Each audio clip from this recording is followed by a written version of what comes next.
Welcome to the deep dive. We're getting straight to the heart of something really important today. It's that, quiet voice.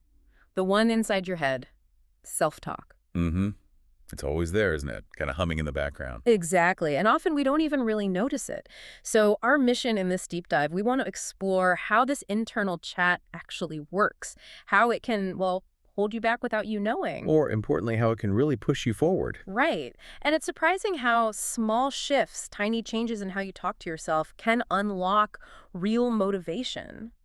The material we're drawing on has some really profound ways of looking at this. It calls self-talk the background music of your life. That's such a good way to put it. It really is. So let me ask you, just think for a second.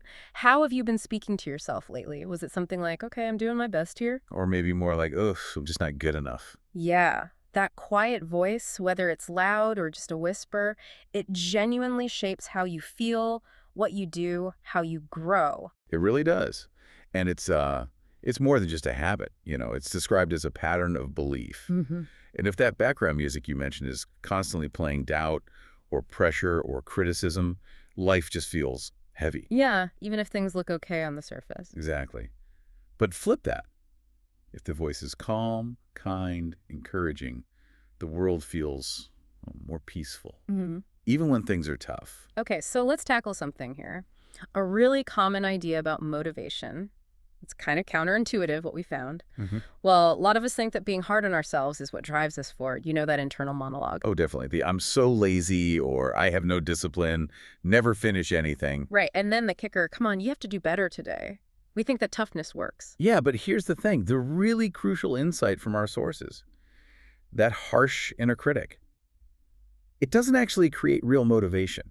What does it create then? It creates shame. And shame, well, shame doesn't move us forward. It makes us freeze. Yeah. It makes us want to hide. Freeze. Okay, I see that. So it backfires. Completely. Yeah. True motivation, the kind that lasts. It comes from feeling, well, safe inside. From believing deep down you are capable, you are enough. Even if you're not perfect yet. Especially then. Even when you're learning, stumbling, that belief is key. Wow, okay. That's a big difference. Shame freezes, safety motivates. So if that's the case, where do these critical voices actually come from? I mean, they feel so personal, right? They do. But think about this. Many of these core beliefs about ourselves, they were often planted when we were very young. Ah, okay. Like seeds. Exactly like seeds. Think about it. A kid hears, you're smart, you're kind, you can do this. What happens? They grow up feeling more confident, probably willing to try things. Right. But if a child constantly hears, you're lazy or you always mess things up. Then they might grow up scared. Scared of failing, scared of even being noticed. Precisely. Which brings up a really important question for everyone listening. Is that voice, that critical voice, truly yours? What do you mean? Well, often our self-talk isn't actually ours. It sounds like us, sure. It runs through our head like it belongs there. But if you listen closely, you might hear echoes. Echoes of parents, teachers, maybe old friends, past hurts, even the media. So messages we picked up. Yes, messages we internalize without even realizing it. Things like, you have to be the best, or you're only lovable if you perform well. Or those confusing ones. Don't be too loud. Don't be too soft. Don't be too much. Exactly. All those shoulds and shouldn'ts. They're old messages, but they stick around, hiding in our thoughts. There's a story from the material that really hits this home about a student, May. Ah, yes. She was bright, wanted to learn English, but every time she tried to speak, she just froze. What was she telling herself? Things like, I sound stupid, my accent's terrible, I can't learn like other people, just really harsh stuff. And where did that come from? Well, it took some digging, but she remembered her cousin laughing at her English. Once. 10 years earlier. 10 years, wow. Yeah, and she stopped trying back then, but as the source says, the voice had stayed as if it were true. That's powerful. It really is. And the key insight was, May didn't need more grammar lessons. She needed, well, new thoughts, new self-talk. That was the real block. That's such a critical point. It really highlights the takeaway here. These old voices, these old criticisms, they're not facts. They're just old stories. Old stories. And you're allowed to tell a new one.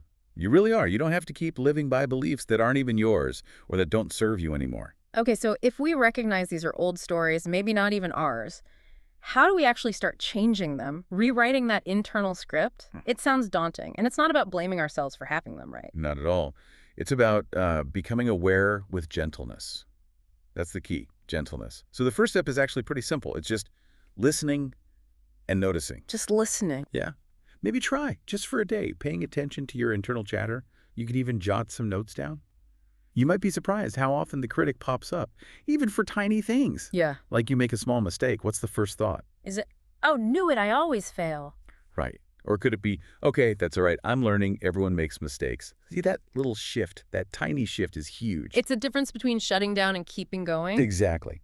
Then the second step is questioning the voice. Okay, how does that work? Gently asking yourself some questions when that critical voice pipes up. Like, who taught me this belief? Is this actually helping me, or is it just holding me back?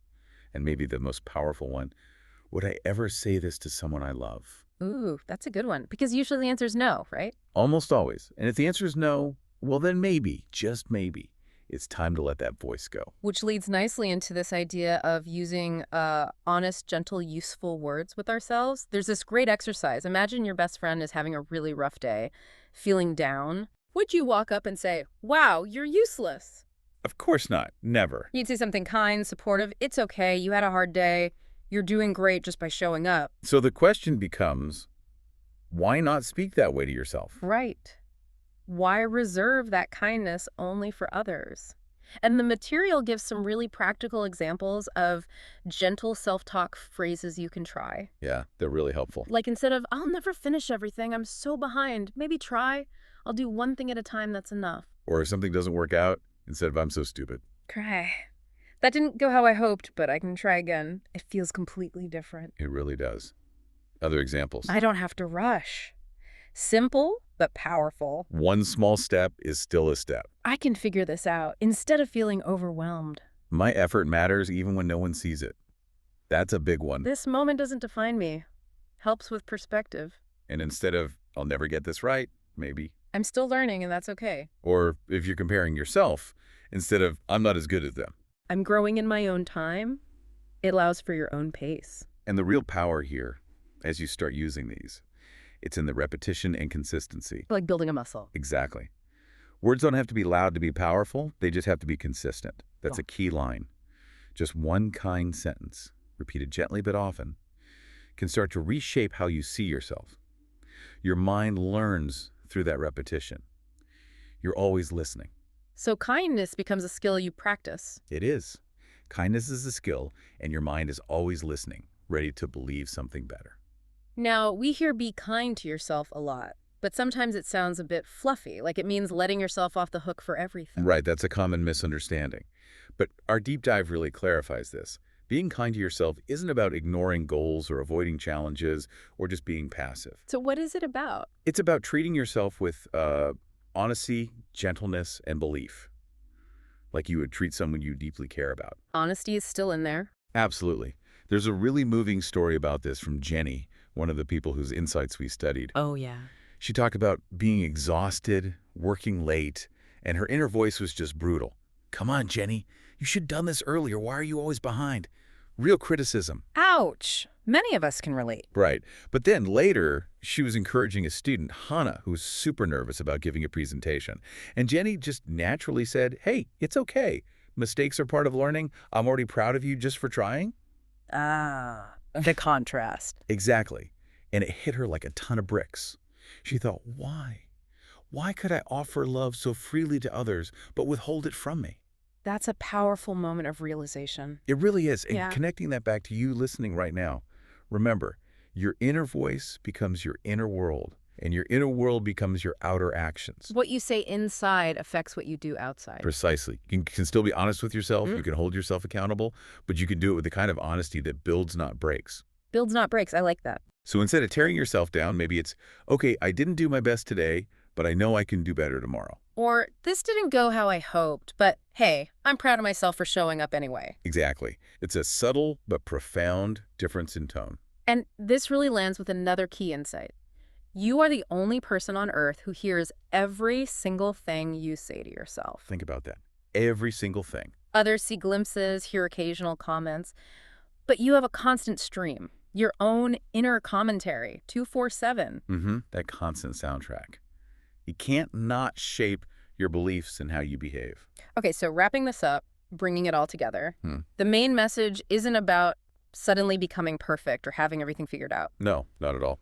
What we've really learned today is that you just need to start noticing. That's the beginning. Just notice. And then maybe, gently, try a different sentence inside your head. That simple practice. And the long-term impact of doing that, it's pretty amazing. Mhm. Over time, kindness becomes your accent, gentleness becomes your tone, Your thoughts start sounding more like a friend, not a critic. yeah. And what's really freeing is realizing you don't have to wait until life is perfect to feel peace. You can feel it sooner. Yes, Yeah. you just need to speak more softly to yourself, starting right now. So here's a final thought. Something concrete you can take away from this deep dive. We really encourage you, if you can, take a moment right now. Maybe even put your hand over your heart Yeah, and say something kind to yourself. Right now. Just one sentence. doesn't have to be dramatic. No, maybe just you're doing better than you think, or I'm proud of you for showing up today. Something simple and true. And that leaves us with this image, this idea to consider going forward. Think of your mind. Is it a prison locked into old patterns? Or is it more like a garden? A garden. Yeah, Yeah. a garden where you have every right to decide what grows there. You get to tend it. You get to choose what you plant. Choosing kindness, choosing belief. Exactly. Because that kind of motivation, the kind that's rooted in love and self-acceptance, it lasts. It lasts far longer than pressure ever could. A powerful thought to end on. Thank you for joining us on this deep dive. We hope you'll continue exploring that internal landscape because really, your thoughts are your home, so why not make that home a gentle place to live?